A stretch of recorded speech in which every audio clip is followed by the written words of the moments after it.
our life, an obedient life, a life that is dedicated wholly to God, that is worship. Everything becomes worship. What is up? My name is Stephen Murphy, and it is my honor to welcome you to the Nook Podcast. Happy New Year, and thank you for spending some time with me today. The constant goal of this show is to honor God through all that is said, even when things get messy, because that's how faith works. We're all just imperfect people following a perfect Savior. I always like to point out that I am very reachable by email. The address is stephen@nookpodcast.com. That address is always in the show notes, along with links to the Nook Facebook page, my social media feed, and one that simply says support the show, which is a safe and simple way for you to help the Nook by giving financially, and I very much appreciate it.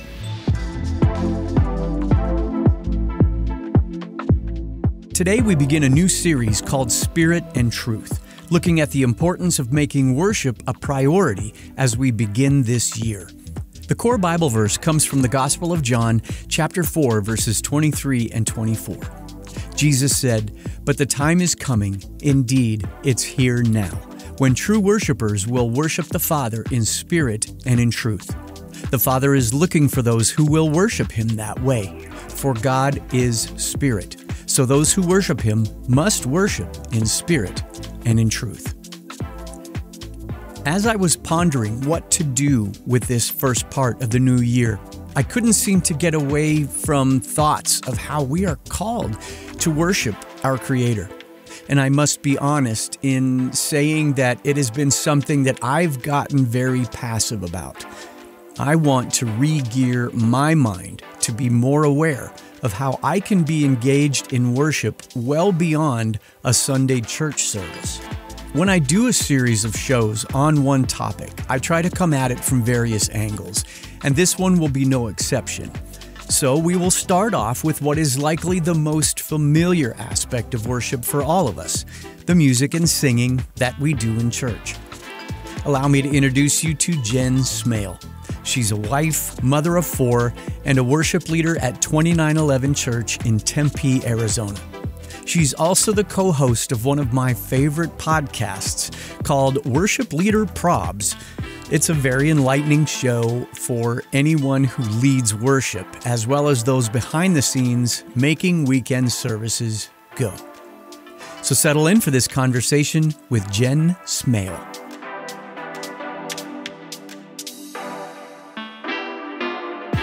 Jen, the reason that I wanted to talk to you is that I know because of what I have followed in the way of social media for at least a year, maybe more, you are a worship leader at the local church, and I very much appreciate that you do that. But I know that you also have a great deal of dealings within Worship Leader Probs, which not only do I love that you guys have such a great outreach and way for people like yourselves to stay in community, but you don't leave it there. As a recovering church video director, I love that you incorporate that it's kind of all of these folks who make weekend services happen.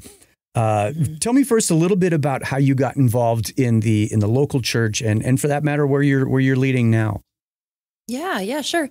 I'm a church kid, so I grew up in church, grew up under the pews. My mom was actually the worship leader at the church I grew up in. So I've been around worship ministry, my whole life. I think the first time I tried singing on a platform with our worship team, I was 10. And that was back when, you had groups of people sharing mics. The mic stands above my head, but I was just standing up there singing my heart out. So I've kind of grown up in church and been around it. Somewhere in my late teens, probably when I was about 17 years old, that's when I really felt a call to step into worship in too great a way, and I say it that way because all of us are called to worship as believers. We really are. And I think that sometimes in the church, we can separate it kind of going, the worship leaders and the worship pastors, those are the people who are called in worship, and the rest of us are just here. It's like, no, we're all called to worship. But so in my late teens, I kind of felt that call and started to, lead a youth worship team at my church, which was horrible. We were so bad. That's how you know you got the right experience, because so many of us have dealt with this exact same thing. Yeah, we were so bad, but we loved Jesus and we just kept plugging away. Yep. But that's kind of how I got my start. I just, as I started to, I get older, I'd move on to the college team, and then was, stepping into the adult teams, for lack of a better word, and big filling church. in there, and big church. Yeah. Joined in with the big church people. But that's just kind of how it went for me. I've transitioned through different roles and different seasons at times, but right now I'm one of the worship leaders at my church. Is called 2911 Church. It's in Tempe. Been here for a few years now and absolutely love it. I actually just transitioned from kind of being the full-time worship pastor to kind of a different branch, which is something new for all of us. The week-to-week stuff is getting to be a lot with balancing that and worship leader props and some of the other doors that God's kind of opening. So I'm one of the worship leaders there. I'm still one of our main staff members in our worship ministry, but I've kind of handed off the day-to-day weekly running of the team to somebody that I've mentored and raised up for the last over 5 years, which has been really fulfilling as a leader. But I'm still leading, still a part. So yeah, right. It's kind of well, and I'm glad you mentioned that. That's got to be very rewarding that you are being able to hand it off to somebody that you've grown, as opposed to a job posting. Right. That I don't, not to say that you can't find good people that can do that, but I don't know. There's just got to be something better about somebody that has been in your tutelage for a little while. Yeah. Well, and I think there's something to be said for that, because I do think that as we lead for a long time, as we get older as leaders, we can start to become scared of, who's going to replace us. It can be kind of a nerve-wracking thing, because you're going to let go of something that you've sown into, that you've cared about, that you've stewarded for a while. And I do think that some leaders kind of get hung up on that part, and they don't want to let go. And so then they hold on as long as possible until there's no other choice but to let go. And then if they haven't raised up someone, then it becomes this, it's just a scenario I don't think is the heart of God. And so while it was tough, trust me, it was tough to hand it over. It was a really mixed bag of emotion for me. I was happy. I was excited about the future, but I was grieving. There was a sense of loss. An ending of a season. But I will say the overwhelming feeling was, it was so fulfilling to be able to pass the baton to another person and go, okay, now you run. And it doesn't mean I'm gone. It doesn't mean I've lost anything. Now my hands are even more open for God to fill them with something else. Sure. But it was really fulfilling. Well, okay. You've been leading in the local church for some time. While I realize that there are so many different flavors, for lack of a better term. Can you kind of give me the state of worship where you are? What is it like from that platform, the response of the people, the engagement from platform to people, and just that overall atmosphere that comes within that? Yeah, I'm really blessed. In our church, our pastor is passionate about worship. He's never viewed it as these are the songs that get everybody warmed up so I can get up and preach. Worship is at the forefront of what we do. And so I'm very fortunate to be in a culture like that, because not everybody is serving in a church where, the pastor kind of has that mentality and that heart. And I know that can be challenging. But so in our church, we are a worshiping people, and we've gone through seasons, I will say, coming out of COVID, we went through a season again where we had to really try and rebuild a worship culture, because, everybody just was off. Everybody was weird. It was a little, are we allowed to sing? How close can we be to each other? Like, it was such a weird time. So we have gone through seasons where we've had to revisit and really dig our heels in and kind of hold on and go, no, this is our worship culture. We're passionate in worship. It's important. We're expressive in worship. We don't want, we're not here to just spectate what God is, doing in the room. We're not here to just watch a group of people on the platform. So we've gone through seasons. We recently moved into a building last year, and we've had a lot of new people come in who don't know our culture. And so rather than kind of caving to that, we've really had to work hard to steward it. I will say in the greater Phoenix area, Phoenix is a challenge because they say that Phoenix isn't necessarily full of unchurched people. It's de-churched people. It's people that, they have some church experience, but they just don't bother coming. And then I do think, obviously our summers are absolutely horrible, but there's a good chunk of the year where we have amazing weather. And so people tend to kind of go, there's other stuff I would rather be doing, or it's just too easy. It's too easy I'll just stay home. And then, or maybe I'll go hike. And then because of live streaming now being so available, I think it's even easier for people to disengage and treat, church live stream like Netflix. This isn't, we're not here to entertain you. Please don't look at us. We're not going to entertain you. You're here to interact with us, and together, hopefully we're going to touch heaven and we're going to have an encounter with the Lord. You just balled up so many thoughts that I knew I wanted to bounce past you there, because I feel like worship has become a bit of an industry. And it has. I don't know if that's just timing in history. I wish I had a better mindset on what to attribute that to. Right. You've got these. I have a theory. Oh man, please share it with me. I have a theory. Please share it with me.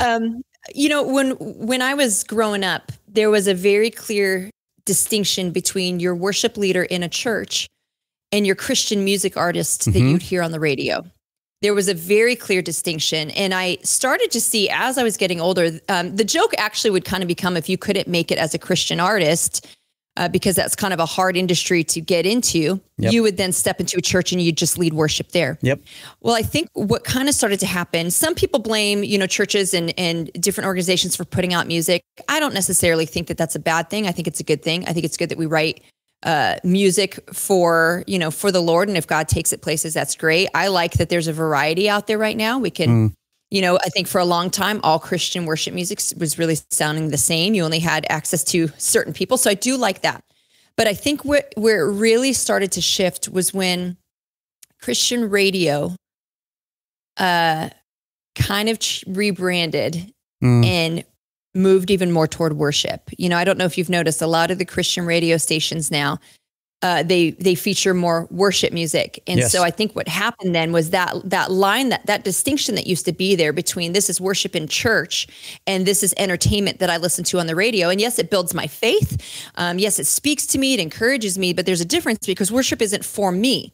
Worship is for God. We participate in it. There's incredible benefits. Obviously I feel great when I've had a worship moment with the Lord, but it's not for me. Whereas Christian entertainment is for me, and so I think that some of that changing in the industry, and we've made an industry now out of worship. I've seen bands that were around, 15 years ago and maybe kind of fell off the radar are now rebranding themselves as whatever their band name was, and now tacking the word worship on the back end of it. That's how it's become, I think, industrialized. I think that that's now why it's a thing that's kind of losing the power, losing what its original purpose and design is. It's kind of muddied up the waters. And I do think then it makes things confusing for the general, the general churchgoer, the general listener, because then now too, we've got people's music. Oh, I heard it on this radio station. It's branded as worship, but then I see these people and they're living these lives. They're posting things on social media that are not really congruent with Christian faith. But then I look at them as a model example of a worship leader, and then I'm going to emulate them. It just causes a lot of confusion. But that's kind of been my theory of where I've started to really see a sharp turn. And I do think the intentions were good, when it comes to the radio stations and that sort of thing. I think the intentions are good, but if we know anything about the enemy, we know that he's a perverter. He's a perverter of anything that is good. And I really do think that is kind of how he has come in. The one thing he hates the most is worship. I mean, why did he get kicked out of heaven? Because he wanted to worship for himself. He hates when we worship God. And so I really do think intentions were good, but there's definitely been some perversion that's kind of crept in and made it hard. Well, and that's one of those things that I definitely wanted to talk to you about today. There is a lot of blurred lines, and I get to work a fair amount with like a Natalie Grant, Phil Wickham, who to me are kind of some of those OGs. You go back 15 years and they were CCM. And that's the way I remember first hearing about them. And now you see them leading worship in big events. Then you've got your Elevation and so many others where, I don't know, I think part of what you were just saying there's such a huge difference in being a participant versus somebody who's just partaking. Yes. And I will admit my own guilt if I walk away from a service and say, worship just wasn't that good. As if I'm there to critique it because I didn't get the right emotional response or the emotional stirring to where I felt like it was worthy of, the 20 minutes. that's the stuff that I'm hoping to get past in a series like this, to try to define things a little bit better. The core verse that I want to refer to each week is John 4:23 and 24, in just how important it is to worship in spirit and truth. And there's part of that I'm really glad that the scriptures don't say much more than that, because then I think it could have been kind of homogenized. But at the same time, I almost wonder, do we view that as, is it subject to interpretation, spirit and truth? Well, I get to kind of determine, because you get people who just love to raise their hands and get all into it. You know, there could be a transistor radio playing on the podium and they do the same thing. Or you can have the full lights, smoke machines and everything else. Is there, I feel like I'm running in 100 different directions right now with this. Is there a way that the local church can better model what spirit and truth means? And or is that almost asking too much? Because you talked about culture, and I think that's very important. But is each church kind of left to figure out what that means in their four walls? Did you hear a question in any of that? No. I mean, and that's honestly, that is a great question. You know, I think it's very nuanced. It's multifaceted. I would say this, you know, I do kind of think each church, not that they try to figure out what they interpret that verse to mean for themselves, but there is an outworking that fits within kind of their culture and who they are as a church. You know, I've heard people at times be like, mega church isn't the way, or home church isn't the way. And I kind of go, you're going to look at our God who created how many varieties of plants and trees and animals and birds. Look at all of the variety. And you're going to say there's one set way he wants us to do church. Right. I just don't see that. I just don't see that being God. So I do think that each church kind of has their own, you know, their own culture, their own personality of who they are and how they're going to do things. Some churches lean very traditional and they have, you know, liturgy and they go that route. And some churches, there's almost no tradition. It's just, who knows what. It's a free-for-all. Yep. It's a free-for-all. Yeah. I would say this. I think that one thing that we have to remember when it comes to worship is the songs, the playing, the singing, those are all kind of vehicles of worship. Those are expressions, but that is not worship itself. Correct. And I can have the same challenge that you have. I can go into services sometimes and be like, man, that just didn't do it for me. And that is hard. That is especially having been in worship ministry for so long, I'm so distracted at times. I'll go in and be like, oh man, that was a really bad note. Or why did they do that way? Or look at this. And I have to focus myself in. And something that I've been convicted about is going, this is all just a vehicle to maybe help me express. But really the mark of worship is I can stand in any setting. It doesn't matter if they've got lights going crazy. It doesn't matter if the room is dark. It doesn't matter if it's a pipe organ. It doesn't matter if it's a full band. What it comes down to is what is going on in my heart and my mind and my spirit before the Lord. You know, am I connecting and going, God, you're worthy of all praise. You know, I'm going to glorify your name, you know, because that's really what worship is. It doesn't really matter. And those things can absolutely be tools that help. They can also be tools that distract, you know. I do think a challenge to the modern worship goer is there is some truth to when you kind of come into a setting, what worship teams and worship leaders specifically have to remember is people can distinguish if there's an anointing and there isn't. And I do think that is something that does lead people to feeling unsatisfied. I'd agree. In a worship environment. And so, no, we aren't there to, you know, fill something for us or on our end, but at the same time, people can tell when something is not anointed. And so that's where worship leaders and worship teams have to constantly be checking themselves to go, okay, you know, we've practiced, all of that's important. We've put together a plan, that's very important. But when we step out on the stage, are we entertaining? Are we just going through the motions? Are we just singing? Or are we even within ourselves right now going, God, this is all for you? Are we just consumed with thoughts of him? You know, we have a saying that we use on our team. We say that we're meant to be, I think we say we're meant to be like a window, not a door. You know, we don't want people to get stopped at us and go, wow, look at what they're wearing. Look at the way they sound. Oh, look at their expression. We want to be a window, you know, they look at us, but then they look right past us to connect with the Father, you know? So I don't really know if I answered your question. No, but see, I think it's going to be stuff like that. That it's just got to be open discussions as people who do choose to say, I want to go deeper. I've read the scriptures that make it obvious to me that that is just good alignment for my heart between me and God. And I'm hoping that people who partake of this series will come away with that kind of an acknowledgement. And so I feel like you kind of have to just, all this stuff is out there. Let's talk about it. Let's figure out, and between you and I, are we going to solve all the world's problems? Probably not. But I hope that a good discussion like this gives people food for thought as they're defining it for themselves. Well, and I do want to say this, a dangerous place to be, a place where we don't want to be as believers, is evaluating and judging worship. Mm-hmm. We don't want to be standing back and going, wow, what they're doing isn't worship, and wow, this and that. That is a dangerous place to be. Mm-hmm. What we are accountable for when we stand before the Lord, because we are all going to stand before the Lord, we are accountable for our lives, for the choices that we made, for the behavior, what we did with what God put in us. And so it can, we all are going to have opinions. We constantly are. We're people.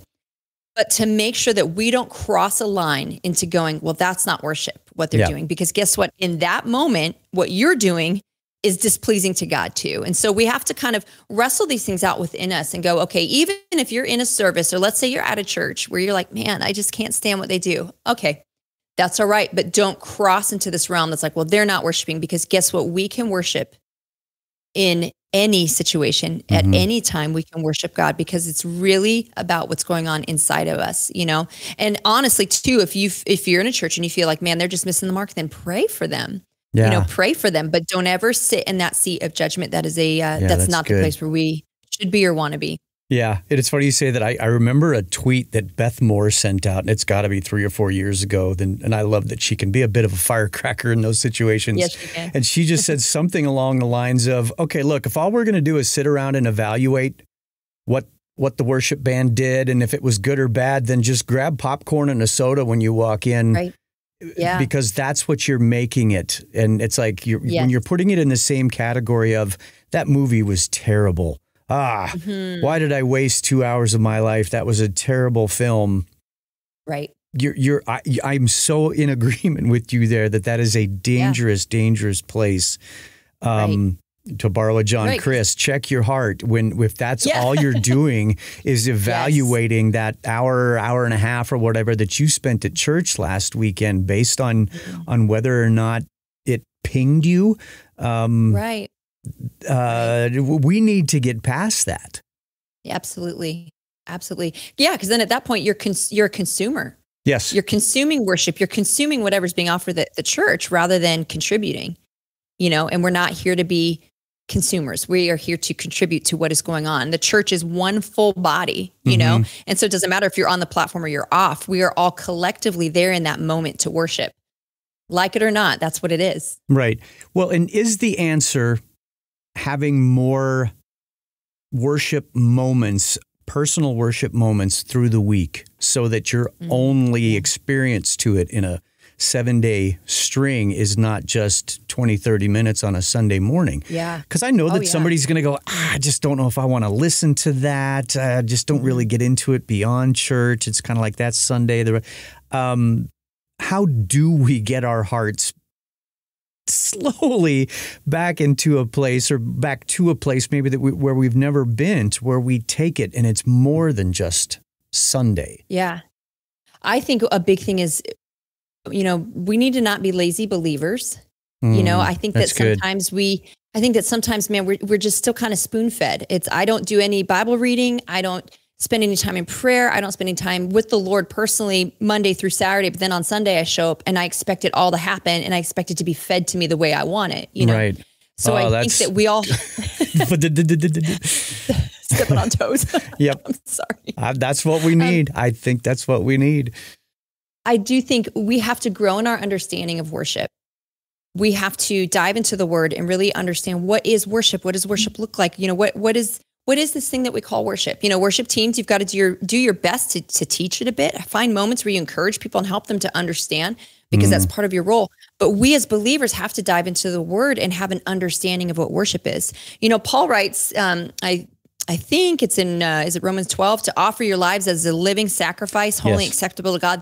This is your spiritual act of worship. So we strip it back to songs, but really our life, an obedient life, a life that is dedicated wholly to God, that is worship. Everything becomes worship. How I treat my neighbor becomes worship. How I respond to my spouse becomes worship.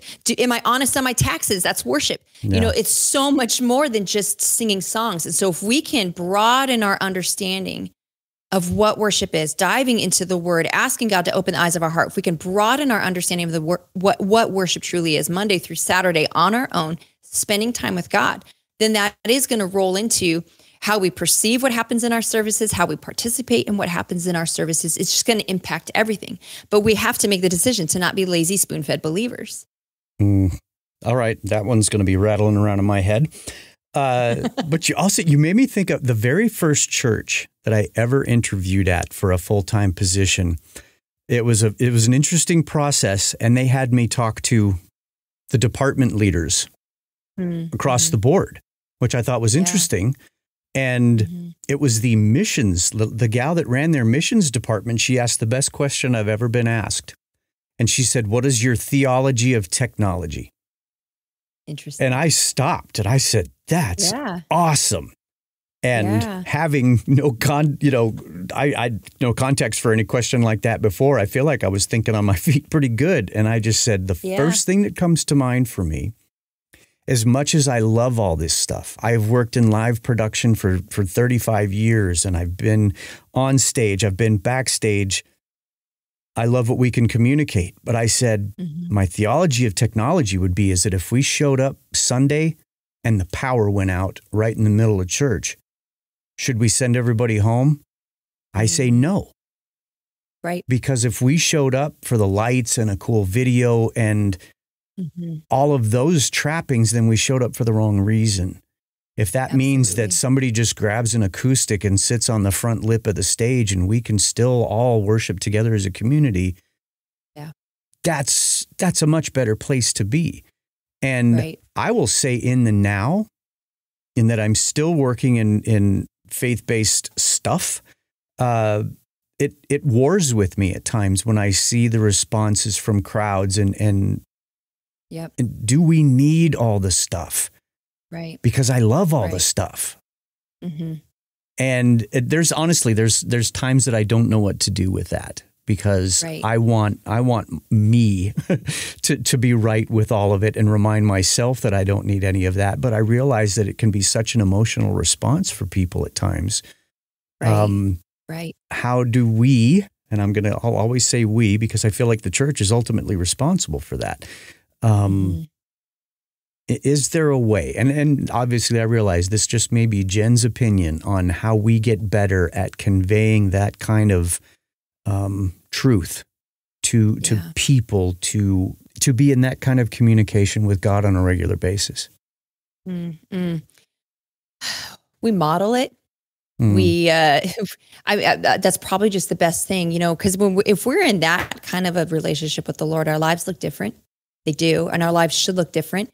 If we're going out in the world, which that's what we need to be doing, if people look at our lives and they cannot distinguish anything different about us, that's hard. That should convict us a little bit. Yes. That should convict us. And so I do think so much of it is modeling, because the more time we spend with God, the more transformed we are, the more shaped into the image of his likeness. There's an effect on us. The more gracious we are, the more kind we are, the more forgiving we are. And that doesn't mean we excuse all kinds of horrible stuff that we see going on in this world. We're in a very horrible world, we really are. There's wickedness everywhere around us, but we're able to approach things a little bit more like Jesus, probably. So I really do think it just comes down to modeling is probably one of just the strongest ways to help influence other people around us. They look at our lives and they go, "Man, I want what you have. How do you have that?" Well, I have it because of Jesus. Yeah. It's not anything I do on my own. I don't have it all together. No, but because of God, but because of him. And then all that glory gets put back to him, You'd said so much though, and that theology of technology. Sorry, I'm jumping back to that a little bit, because first of all, that was a fantastic response. Can we worship if all of this goes out? And not just can, but will we? And I think that this is something you took it up a notch. I like that. Well, and I think this is something that churches really need to wrestle out and, kind of figure out, because I do think it's hard. There's a competitiveness. Yes. And there's that flesh side of everything that we have to constantly evaluate. And we have to look at this and go, man, is this what God wants for us? Are we pleasing the Lord? Are we out here competing with the church up the street and their live stream and what their setup looks like and look at their lights? And are we competing, or are we able to go, look what they have? That's great. But this is what we're going to do. And I was thinking while you were talking, I'm like, I don't think there's anything wrong with technology. I think technology is neutral. Just like I think money is neutral. Yep. The fork in my kitchen is neutral. It's what I do with it. Yes. I can use a fork to eat a salad, which is good for my body, or I could pick up my fork and pound a cheesecake, which is not good for me. The fork is neutral. It's what I do with it. And I think it's the same thing with technology. Technology is neutral. It's what we do with it. It's how we use it. It's how we view it. And so as long as we keep technology, I think it needs to be in the back seat. It's great. We need to be able to maybe see who's on the platform a bit better. If the room was completely dark, that could be weird for people. It's helpful to have lyrics. Not everybody knows all of the words. It can be helpful. I think if we keep it in its rightful place. And that is the question. If we lose all of this today, maybe intentionally we turn it off one day. Can we worship, but will we worship? Yeah, and those are things that we have to just kind of continuously challenge ourselves on. I think it was Matt Redman when he wrote, have you ever heard the story about the Heart of Worship, where that song came from? Yes. About how his pastor just didn't like what he was seeing going on in their church. He goes, that's it. We're turning it all off. And they spent it was a few weeks, nothing on in the building, and just to almost like maybe cleanse their palate a little bit and bring them back to that spot that these are things that can help, aid us in worship. They can help support, but they are not worship. Keep them in the back seat.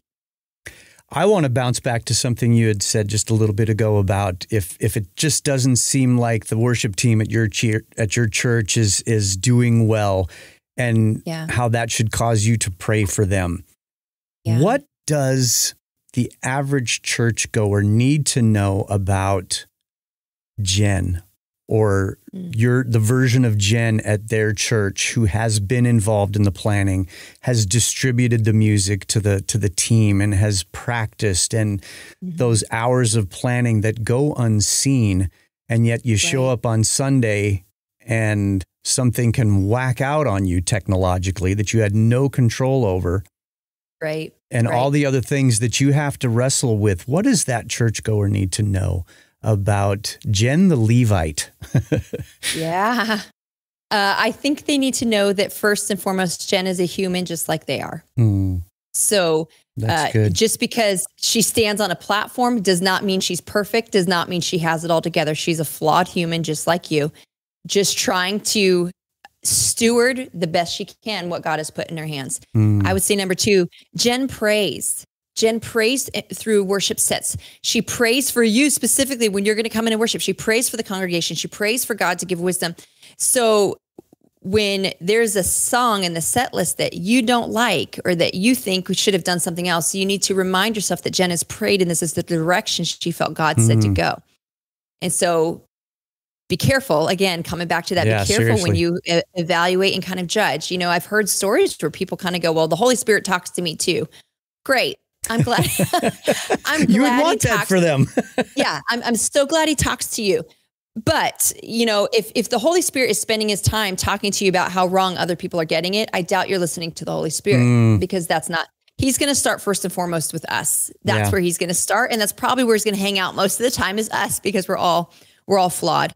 I would also say that Jen has a life outside of this. Jen has a family. Jen has, things going on, concerns, stresses, different things going on. So please give Jen grace, because Jen has a life. She doesn't live here 24/7. This isn't Old Testament Levite. This is a New Testament one, right? Those are probably the main things, because I think if people can have those couple of perspectives, it can just help bring understanding and provide grace. Maybe provide support. When you think of your leaders that way, we can even take it on to pastors. Absolutely. It's easy, I think, sometimes to look at our pastors and be like, why didn't they respond to my text? Or they haven't looked at me today. Why haven't they? If we can take a step back and go, my goodness, just think of what they're being hit with. Think about the weight that they carry as a shepherd. Yes. Think about all of this. it then helps to change our perspective where we go, I'm going to pray for them. I might actually send them an encouraging note. What I'm hoping to get from them, I'm actually going to give to them, because probably all they've heard lately is complaints, and do I want to be in that party, or do I want to instead encourage? I think that these are things that can just help us as we, consider our leaders and consider others around us. Yeah. Well, and because you are involved with worship leader probs, and one of the things I wanted to tell you specifically, I love it when you share the emails and the feedback that yes. people send into their churches. And maybe it's just because I was on the receiving end of that for so long that you can relate. If there's a way to broad brush it, and I realize that may be a little bit unkind in trying to sum it all up quickly, but how are worship leaders doing kind of across the board? Are they stressed? Are they walking well? I mean, obviously it can go many different directions, but you're hearing more than most of us, I'm guessing. So how would you sum them up? Yeah. It's very hard. We love worship leader props. We love being in communication, but the overwhelming thing that we're hearing right now, people send us messages. We get so many people every week that they DM the account and go, I need help with this situation. What do I do? This is what I'm facing.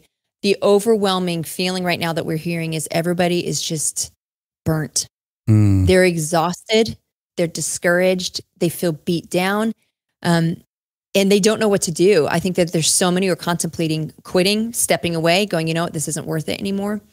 I think what happened is through COVID, while some areas of life, things eased up, like my kids were home from school, they were loving it. They were like, this is the best thing ever. We're home all the time. And then even when school was back in session, it was so easy. It was a joke. They were loving it.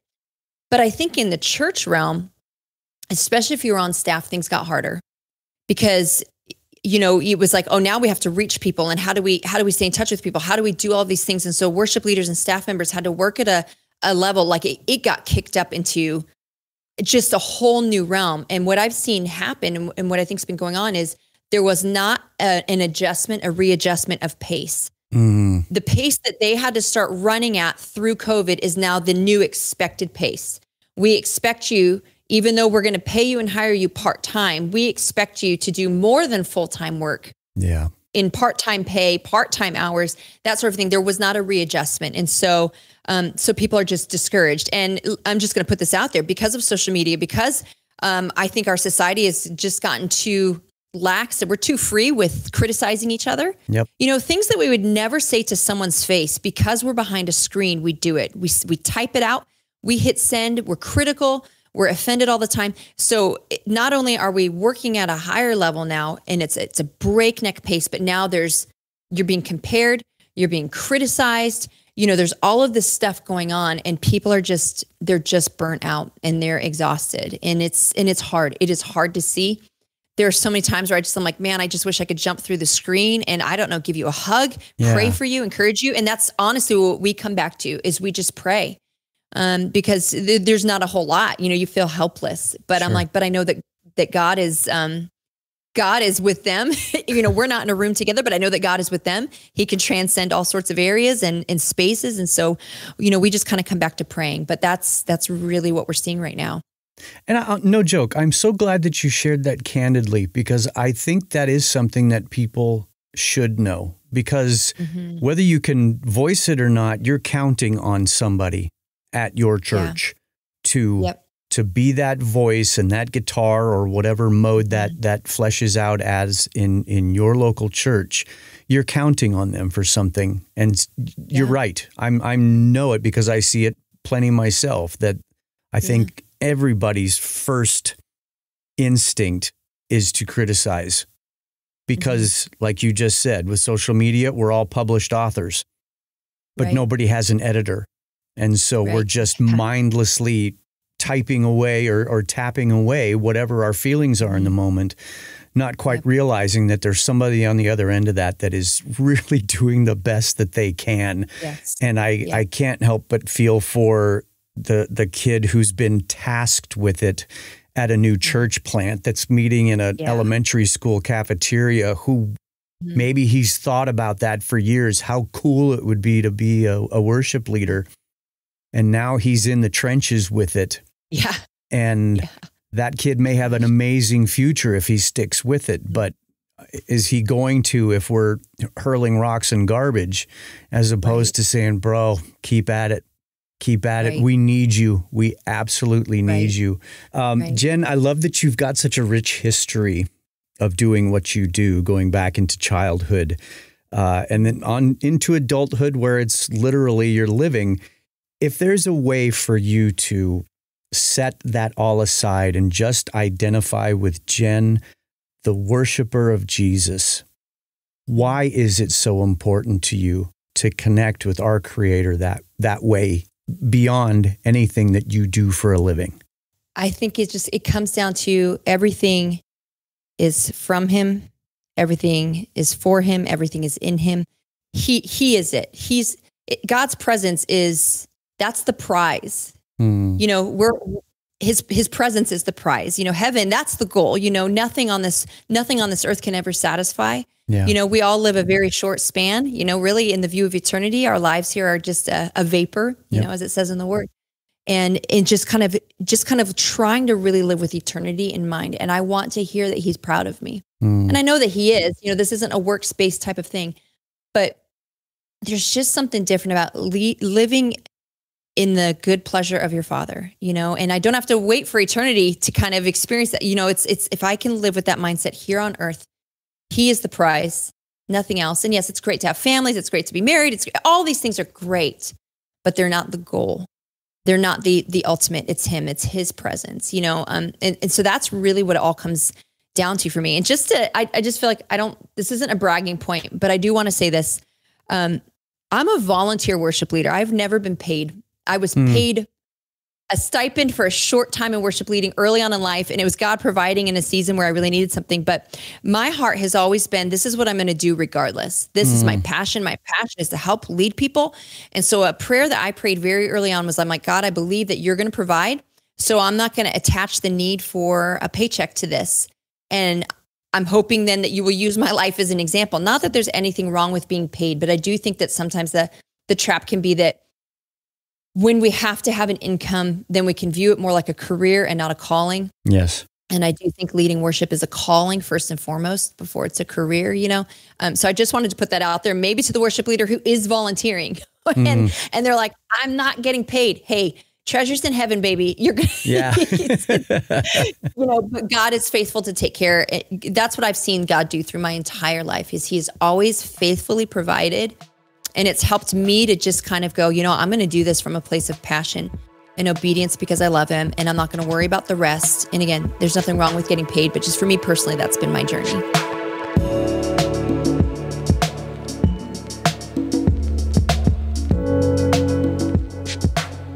I think if you were to ask the average churchgoer what they think worship is, that their response would likely be that it's the first 20 minutes of a church service when we all stand up and sing. And that's a good portion of why I wanted to start this series with this discussion. That is definitely a time of worship. But I think it's important to define what that time is allocated for and why we do it. It's not just a prelude to the preaching. I believe its purpose is to provide atmospheres and environments that allow the worshiper to engage with Jesus, a time when we can try to put aside everything that we've been dealing with and focus only on God. Did this conversation give you any new thoughts about worship? Drop me a line, Stephen@nookpodcast.com. I'd love to hear from you, and I might share some of the responses on one of the future episodes. On next week's show, we will look at the importance of awareness, being cognizant of how we don't have to only be in a church space to worship God, that there are so many ways we can fix our minds and hearts on Jesus throughout any given day. Make sure that you are subscribed to The Nook on your favorite podcast app so that you don't miss any of this series. Thank you so much for listening, and I will catch you here next time in The Nook. The Nook Podcast is a production of Sozo Digital Media.